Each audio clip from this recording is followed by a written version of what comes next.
साथ। कुछ दिनों पहले की बात है कि इनफैक्ट कुछ सालों पहले की बात है, सुशांत सिंह राजपूत जो कि इतने बड़े एक्टर थे बॉलीवुड के, अनफॉर्चुनेटली जस्ट पास हुए। एक बड़ी अजीब सी बात है, पोस्ट जब वो चले गए उसके बाद कुछ चीजें ऐसी not the main stream media but alternate media में, सोशल मीडिया में ये सब बातें होने लगी कि लोग उनकी आत्मा को एक प्लान चेट करके एक प्रोसेस के थ्रू, एक ओइजा बोर्ड टाइप के प्रोसेस के थ्रू उनकी आत्मा को बुला बुला के उनसे सवाल जवाब कर रहे थे। सुशांत मैंने भी देखा था, 3-4 वीडियोस थी। शायद आपने देखा होगा। तो again being a skeptic mind, पहली बात तो आप इन सब चीजों को रियल मानते ही नहीं है, समझते हैं, मुझे नहीं लगता कि ये सब पॉसिबिलिटी है, ठीक है। बट स्टिल क्योंकि वो प्रोसेस, वो जो प्लेनचेट वाला जो प्रोसेस है, बहुत जगह कई लोग करते हैं, तो इन सब चीजों का सिग्निफिकेंस क्या है, ये प्लेनचेट का, ये ओइजा बोर्ड का? अगर मैं इसको आम भाषा में बोलूं तो ये सब एक बकवास है। सुनने में अजीब लगेगा पर ये सब एक बकवास है।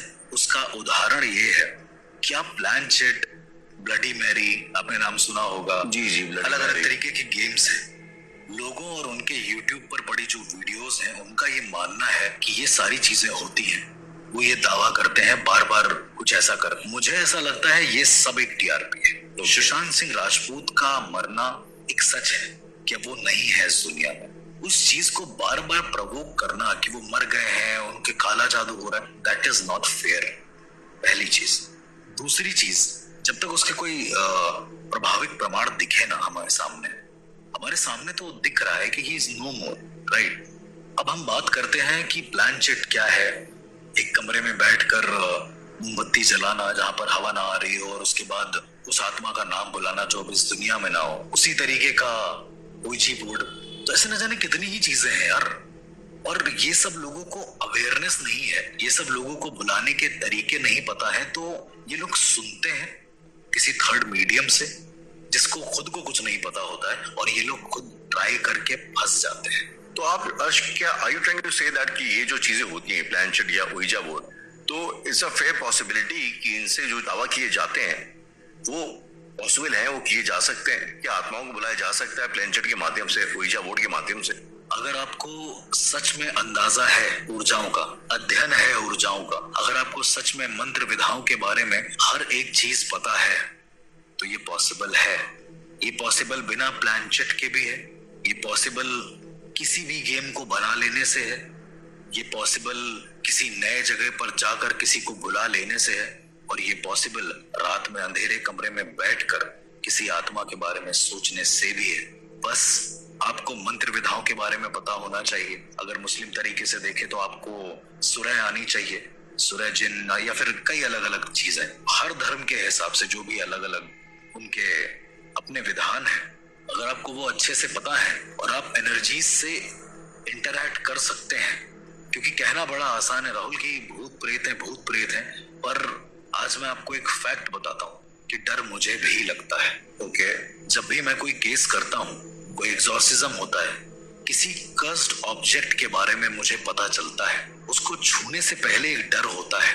जैसे मैंने कहा कि डर एक पहली इमोशन है, वो जा नहीं सकती। आप छुपा रहे हो इस ये कहकर कि आप एक एथीस्ट हो या फिर आप एक मतलब नहीं मानते हो इन सब चीजों में, ये गलत है। आपको अपनी सच्चाई का अनुभव होना चाहिए। अगर गिरने से चोट लगती है तो आपको इसका अनुभव होता है, बिल्कुल। लेकिन आप कहते हो अरे हमें कुछ नहीं होगा। बहुत सारे ऐसे लोग जो कहते हैं। ऊर्जाओं का भी ऐसा ही है, किसी भी कर्स्ड ऑब्जेक्ट में आकर चीजों को कर देना। ओइजी बोर्ड खुद श्रापित था, आपको ये पता है? नहीं, मुझे अगर आप थोड़ा सा ओइजा बोर्ड का कॉन्सेप्ट भी बता सके तो। आई थिंक लैटिन में उसको ओइजी या फिर हम लोगों में ओइजा बोर्ड भी कहते हैं, क्योंकि उसकी स्पेलिंग ऐसे लिखी है। कॉन्सेप्ट एक बहुत ही नॉर्मल सा है कि एक बोर्ड होता है, और इस बोर्ड में कुछ ABCD लिखी होती है, ABCDEFGH, एक अलग अलग पैटर्न में। ओके, ऊपर सन और मून लिखा होता है, और नीचे यस और नो लिखा होता है, और उसके नीचे गुड बाय लिखा होता है। ये एक पैटर्न है बोर्ड का। तो ऐसा जब वहां पर सबसे पहली बार किसी ने किया था, तो उसने किसी आत्मा को बुलाया, उसने अपने भाई की आत्मा को बुलाया। I don't want to take the name कि कौन इंसान था, किसने किया, और उसने अपने भाई की आत्मा को बुलाया, और जब पूछा कि क्या तुम मेरे भाई की आत्मा हो, तो उस पर एक प्लग टाइप की चीज रखी होती है जिस पर उंगली रखनी होती है और याद करना होता है उस आत्मा के बारे में। तो जब ऐसा हुआ तो सबसे पहला जो प्लग गया वो अपने आप यस की तरफ चला गया स्पीड में। उसने पूछा कि तुम्हारा नाम क्या है, तो जो भी उसका नाम था, लेट सपोज आपका नाम राहुल है, तो उसने आर, फिर ए, फिर एच, फिर यू, फिर एल, इन सब पे पॉइंट करा। इसका एक प्रोसीजर ये है कि लास्ट में आपको गुड बाय बोलना है, एल्स वो सोल, वो एनर्जी आपके साथ रह जाएगी। ये है ओईजी बोर्ड का पूरा कॉन्सेप्ट। हमारी बातचीत के दौरान एक केस याद आ रहा है जी। हर्ष, आपने शायद डिस्कस किया था मेरे साथ, जहाँ पे कुछ लड़के थे जिन्होंने एक हॉस्टल के अंदर ओइजा बोर्ड का यूज किया था। Exactly, I have told you like उस केस के बारे में मैंने बताया, शायद उस केस के बारे में बताया। इफ यू डोंट माइंड उस केस को अगर आप रिपीट करना चाहेंगे तो। यार मेरी जिंदगी के हॉरिफाइंग केसेस में से टॉप 3 पे आता है वो केस। वो केस ऐसा है, आम भाषा में कह लें कि वो केस बताने से पहले मेरे रोंगटे खड़े होते हैं। आपको सुन के ताज्जुब हो रहा होगा क्योंकि 99% पैरानॉर्मल एक्सपर्ट जो जानते हैं वो ये कहते हैं मुझे तो डर ही नहीं लगता। और वो केस बड़ा अजीब था। केस था मुंबई शहर का।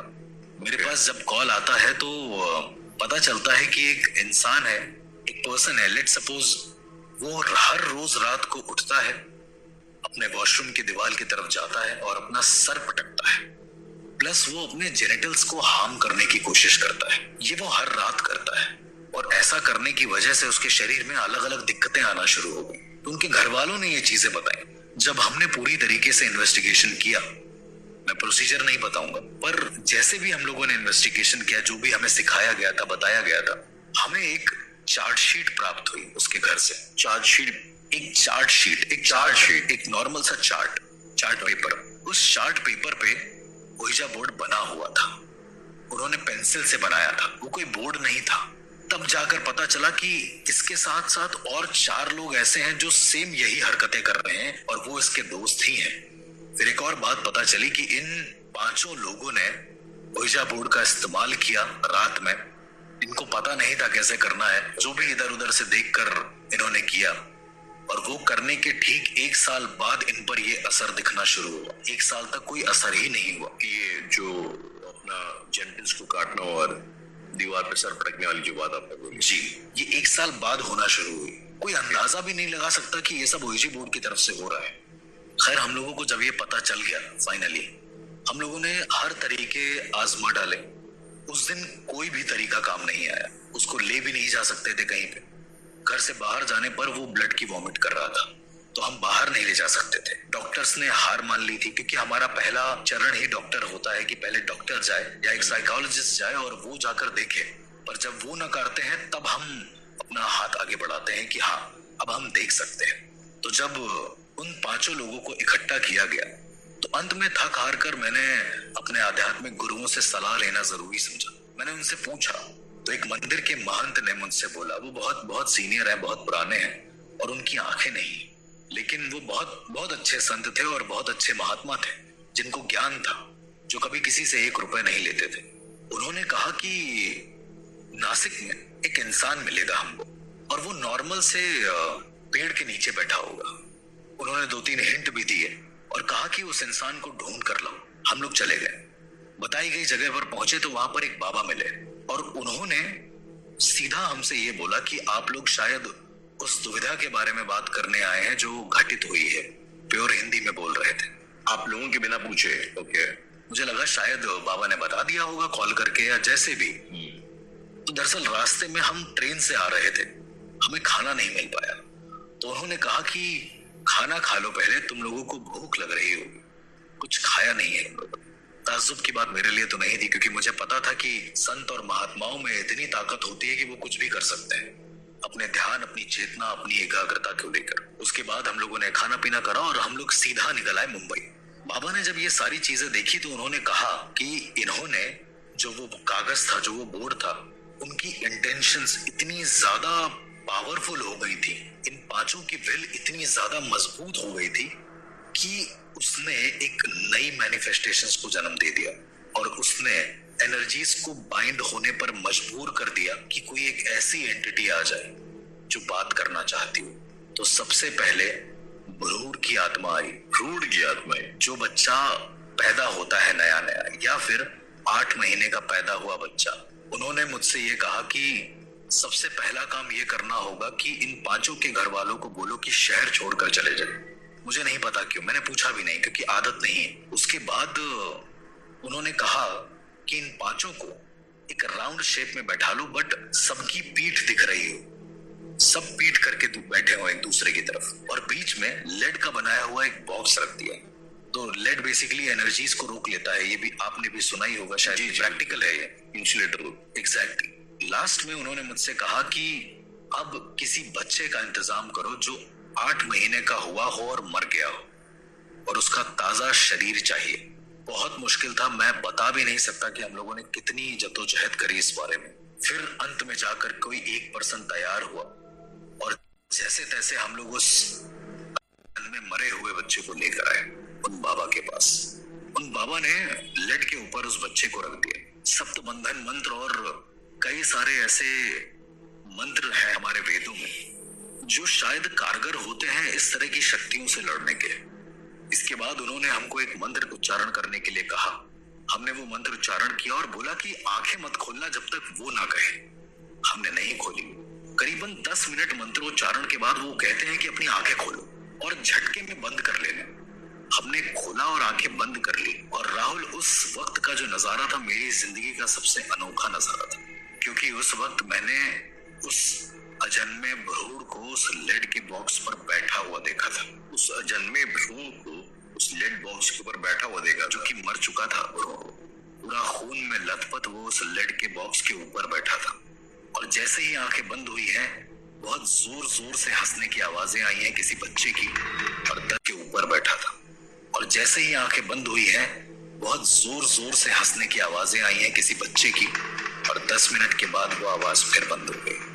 आंखें खोली हैं तो देखा कि जितने भी लोग हैं, जो पांचों लोग हैं, उन सब ने वॉमिट कर दी है, लेकिन वॉमिट थोड़ी सी स्लेटी टाइप की है, इट्स लाइक ब्लैक का मिक्सचर। और वो जो बच्चा है, जो भ्रूण था, जो जिंदा लग रहा था मुझे, या था, उस चीज को मैं आज तक नहीं समझ पाया हूँ, वो उस लेड के बॉक्स के ऊपर ही था। पहले उसको नीचे रखा गया था, और मंत्रोच्चारण के समय हम सबने एक दूसरे का हाथ पकड़ रखा था। तो उस बच्चे के पास जाने का उपाय किसी के पास नहीं थी। तो बच्चा ऊपर लेड के बॉक्स पर बैठा तो बैठा कैसे? और ये होने के बाद फिर उस लेड के बॉक्स के अंदर उसे डाला और उसे दफना दिया गया बहुत दूर, उसका अच्छे तरीके से संस्कार करने के बाद। और तब से अब तक वो लोग बिल्कुल सही हैं।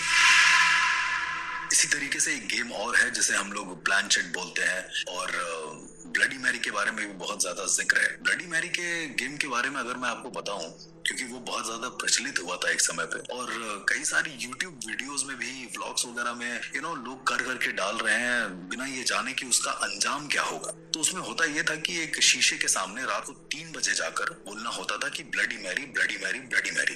3 बार ये नाम लेना होता था, और उसके बाद इट इज बिलीव दैट कि ब्लडी मैरी की जो आत्मा है वो आती थी और आपसे कनेक्ट करती थी। कई सारे लोग इस चक्कर में मर भी गए हैं राहुल। उन्होंने बेवजह ट्राई किया है और उनको पता भी नहीं चला कि ये सब हुआ क्यों। दरअसल हमें पता नहीं होता है कि हम आत्माओं को कब अपने पास इनवाइट कर लेते हैं। अब इस गेम की एक खास बात ये थी कि इसमें शीशे को देखकर बोलना होता था। रात के 3 बजे का जो त्रियामा का जो वक्त होता है, ये नेगेटिव एनर्जीज के लिए बहुत हाई होता है एक तरीके से। और उस वक्त शीशे की दुनिया, यानी शीशे के आयाम में देखना और देखकर खुद की चीजें बोलना, खुद की मैनिफेस्टेशन जो नेगेटिव है उनको बोलना बार बार, वो शायद इंसान के लिए बहुत गलत हो जाता है। इंडिया में भी कई सारे ऐसे केसेस हुए थे जहां एक लड़की शीशे के सामने बैठे बैठे मर गई। वो कैसे मरी, क्या हुआ, किसी को नहीं पता। थोड़े समय के बाद ये पता चला कि वो शीशे में परमानेंट देखती रहती थी, शीशे में त्राटक करती रहती थी, ध्यान करती रहती थी। तो इट इज बिलीव दैट कि उसकी सोल जो है, उसकी जो एनर्जी है, वो उसी शीशे की दुनिया में फंसी की फंसी रह गई। तो ऐसी भी कई सारे चीजें होती हैं, ऐसे भी कई सारे गेम्स हैं जिनको लोगों ने बता तो दिया है, पर उससे कम आउट कैसे करना है या फिर उस गेम को क्या परिणाम होने वाले हैं उसके, ये कभी किसी ने जाना नहीं है। अपार्ट फ्रॉम दैट बहुत सारे ऐसे भी गेम्स थे जो बहुत फेमस हुए थे, जहां पर ये होता था कि आप किसी मरे हुए इंसान की राख लेकर जाएं और उसके बाद उसका नाम पुकारें तो वो आपके वश में हो जाएगा। Don't you think Rahul, this is very cheap kind of thing जो लोग बताते हैं, जो लोग करते हैं। आजकल यूट्यूब में भी बहुत सारे अलग अलग गेम्स आ गए हैं। चार्ली चार्ली आ गया है कि आपको चार्ली चार्ली बोलना है रात के 3 बजे, फिर आपको छुप जाना है। अगर आप मिल गए तो आपकी मौत हो जाएगी, अगर आप नहीं मिले तो चार्ली आपको कोई विश देकर जाएगा।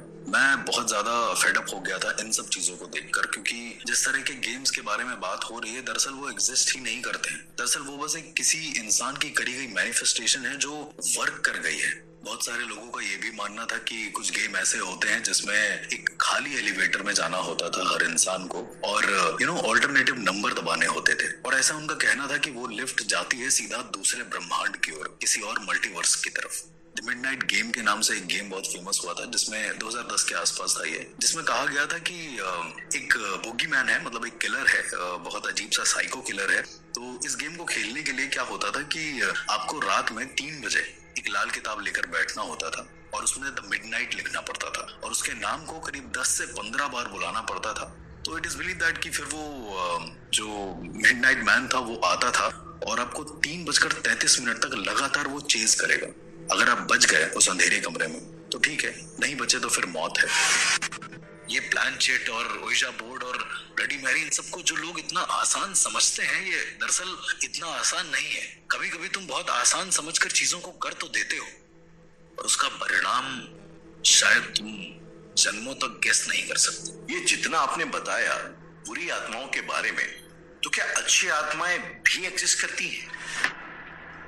इन सभी सवालों का जवाब जानने के लिए सुनते रहिए इंडियन पैरानॉर्मल पॉडकास्ट।